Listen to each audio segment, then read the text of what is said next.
बिस्मिल्लाहिर्रहमानिर्रहीम। नाज़रीन अस्सलाम वालेकुम। हाज़िर खिदमत है आपका मेज़बान अब्दुल कुद्दूस। आज तक हम आपको जितनी भी खबरें देते रहे हैं, जितनी भी वीडियोस बनाई हैं, उन सबसे बड़ी खबर, सबसे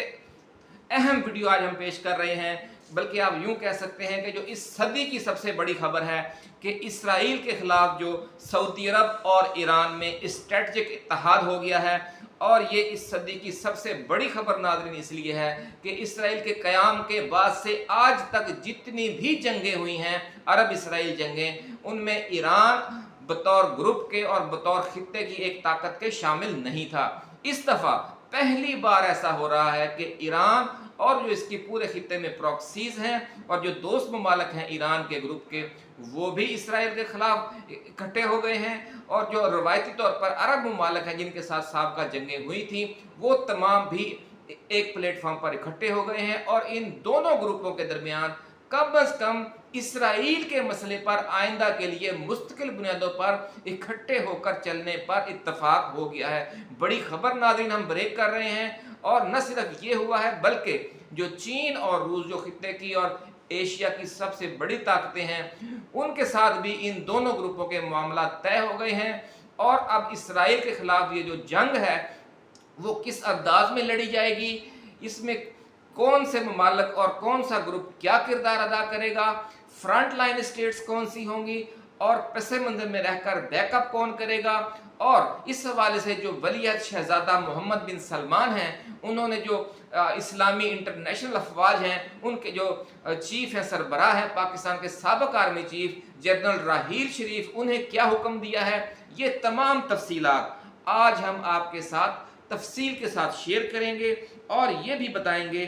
कि ईरानी हिमायत याफ्ता जो मुजाहिद तंजीमें हैं, वो इस हवाले से क्या किरदार अदा करने जा रही हैं। ये तमाम तफसीलात बयान करने से पहले हम नए आने वाले दोस्तों से ये गुजारिश करेंगे कि वो इस चैनल को सब्सक्राइब करके बेल आइकन ज़रूर दबाएं, ताकि हमारी नई आने वाली वीडियोस आपको बर वक्त मिलती रहें। नाज़रीन, आलम इस्लाम ये जंग किन दो महाजों पर लड़ेगा और फ्रंट लाइन स्टेट्स कौन सी होंगी और पसे मंजर में रहकर कौन लड़ेगा, ये तफसील हम बयान करते हैं। जो फ्रंट लाइन स्टेट्स हैं, पहले हम उनकी फहरिस्त आपकी खिदमत में पेश कर दें कि उनमें ईरान है, इराक, शाम, तुर्की, लबनान, यमन, कतर, हमास और इस्लामिक जहाद। ये तमाम जो कुव्वतें हैं, ये जो तमाम ममालक हैं, ये जो तमाम प्रॉक्सीज हैं, इन ममालक में ईरान ग्रुप से ताल्लुक़ रखने वाली, वो एक गोरीला वॉर लड़ेंगी और उसके हवाले से हिकमत अमली तैयार कर ली गई है। जो ममालक पीछे रहकर सपोर्ट करेंगे, जिस तरह आपको याद होगा कि रूस के खिलाफ जिहाद अफगानिस्तान के दौरान पाकिस्तान फ्रंट लाइन स्टेट थी और पीछे रहकर सऊदी अरब और अरब ममालक ने साथ दिया था, वसाइल फराम किए थे, जंगजू फराम किए थे और बहुत से मामला को आगे बढ़ाया था। इसी तरह अब जो ग्रुप सऊदी अरब की सरबराही में इस जंग के दौरान पस मंजर में रहकर वही किरदार निभाएगा जो रूस के और सोवियत यूनियन के खिलाफ इन ममालक ने अदा किया था, वो ममालक भी अब सुन ले उनमें कौन कौन से शामिल हैं। उनमें पहला नंबर सऊदी अरब का है, दूसरा मिस्र का, तीसरा मुत्तहिदा अरब अमारात का, चौथा उर्दन का, पांचवा फ़लस्तीनी अथॉरिटी का, छठा बहरीन का, सातवां कुवैत का,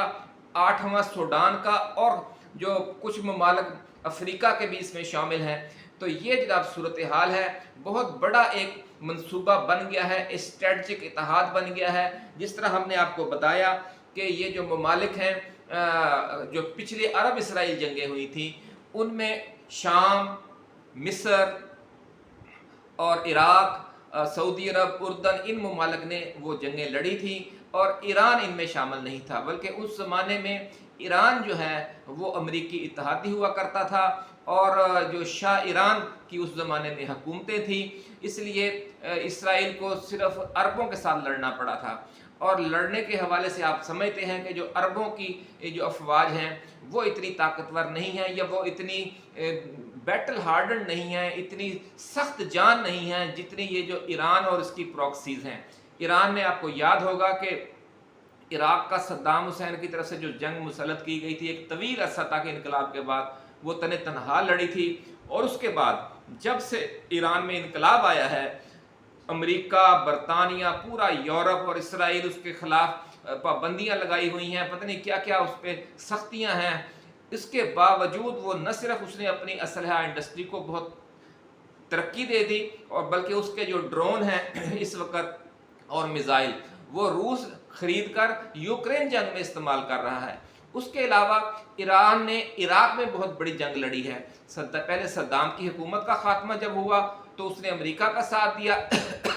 सॉरी, और फिर अमेरिकियों को निकालने के लिए उसने जो वहाँ पर प्रॉक्सीज थी अपनी उनको तरक्की दी, और ऐसी जंग लड़ी तवील कि अमेरिकियों को वहाँ से निकलना पड़ गया। अगली फतह जो ईरान ने हासिल की वो शाम में थी कि शाम पे जो बशार अल असद की हुकूमत थी, अमेरिका और इसराइल ने मिलकर उस पर हमला किया था, दाश तश्कील दी, और भी बहुत सी जो सऊदी अरब को और कुछ दीगर ताकतों को भी इस्तेमाल करने की कोशिश की, लेकिन फिर ईरान उसमें कूद पड़ा। फिर ईरान की जो प्रॉक्सीज थी, हिजबुल्ला थी, और फिर रूस उसमें आ गया। इस तरीके से इन्होंने शाम पर कब्जा करने की जो अमेरिका और इसराइल की कोशिश थी वो नाकाम बना दी। इसी तरह इसराइल ने जनूबी लबनान पर जब हमला किया तो जो हिजबुल्ला है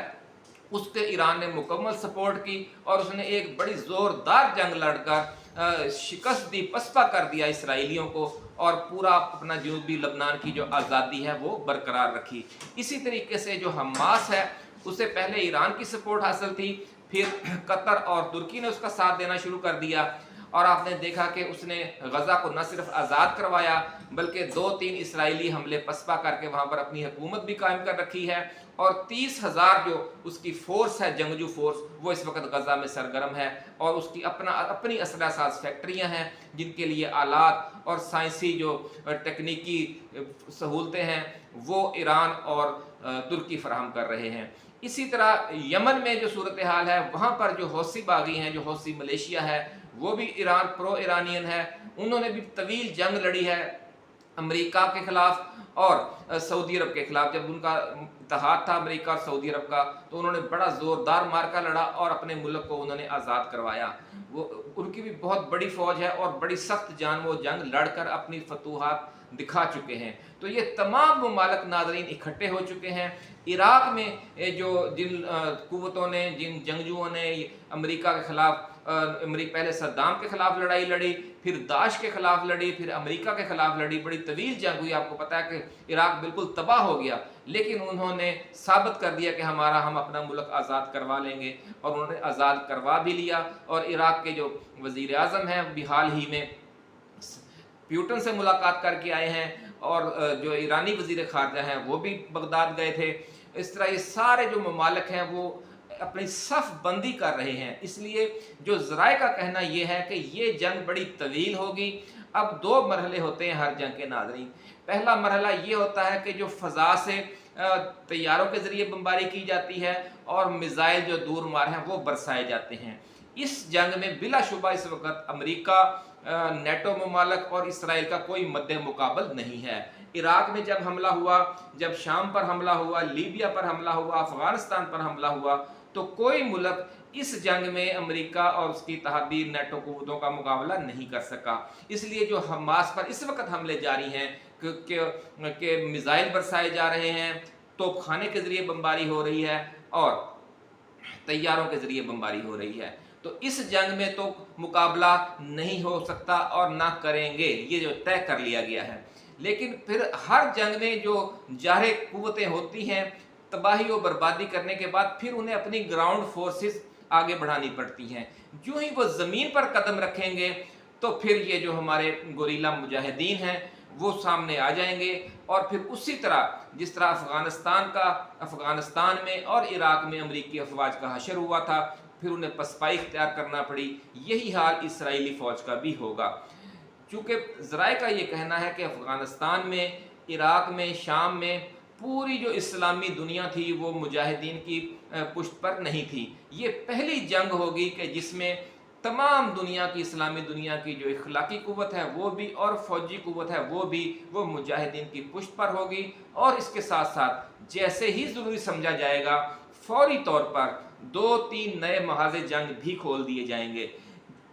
जनूबी लबनान से हिजबुल्ला हमला करेगी, और शाम के महाज से जो शाम की मुजाहिद तंजीमें हैं और इराक़ की मुजाहिद तंजीमें हैं वो दोनों मिलकर हमलावर होंगी। और ये भी कहा जा रहा है कि मिस्र की तरफ से اور سمندر کی طرف سے جو حوثی باغی ہیں، حوثی ملیشیا ہے، وہ حملہ ہوگی۔ تو اس طریقے سے اگلے مرحلے میں جو غرب اردن ہے، جسے فلسطینی اتھارٹی کا اور اردن کا جو سرحد ہے، اس طرف سے بھی جو کچھ حماس بھی ہے، اسلامک جہاد بھی ہے اور کچھ دوسری تنظیمیں ہیں، ان کو بھی اسلحہ کی سپلائی شروع کر دی گئی ہے۔ تو چاروں طرف سے اسرائیل کو گھیر لیا جائے گا اور ایک گوریلا وار شروع ہو جائے گی، اور پھر آپ دیکھیں گے کہ اسرائیل 1-1.5 سال کے اندر ہی گھٹنے ٹیک دے گا، ایسا کہنا ہے ذرائع کا، کیونکہ طویل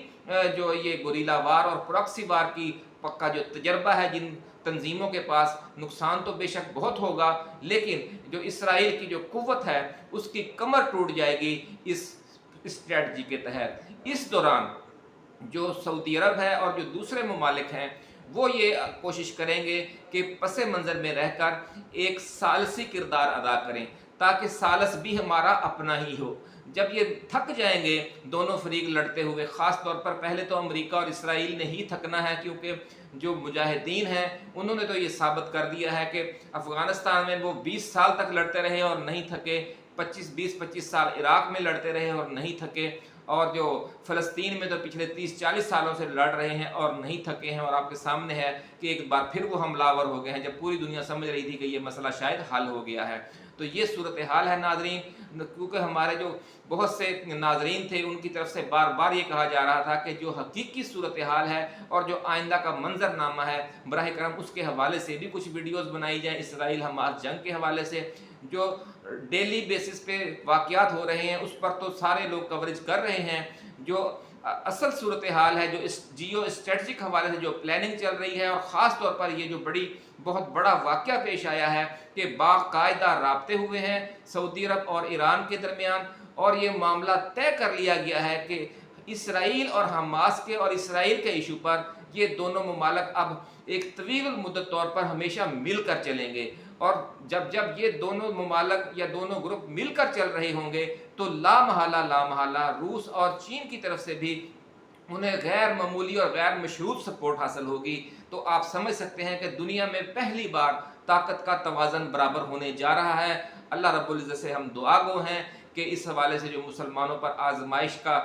پیریڈ تھا وہ بہت لمبا ہو گیا، فلسطینیوں پر بھی خاص طور پر، وہ انشاءاللہ العزیز جلد اس کا وقت ختم ہوگا، اور جو فلسطینی جو آزاد فلسطینی مملکت حقیقی معنوں میں وہ قائم ہوگی، اور بیت المقدس اس کا دارالحکومت ہوگا۔ اسی کے ساتھ ناظرین اب ہمیں اجازت دیجیے، آپ اپنا، اپنے دوستوں، رشتہ داروں اور گرد و نواح میں رہنے والے تمام اہل وطن کا بہت خیال رکھیے گا۔ اللہ حافظ۔ پاکستان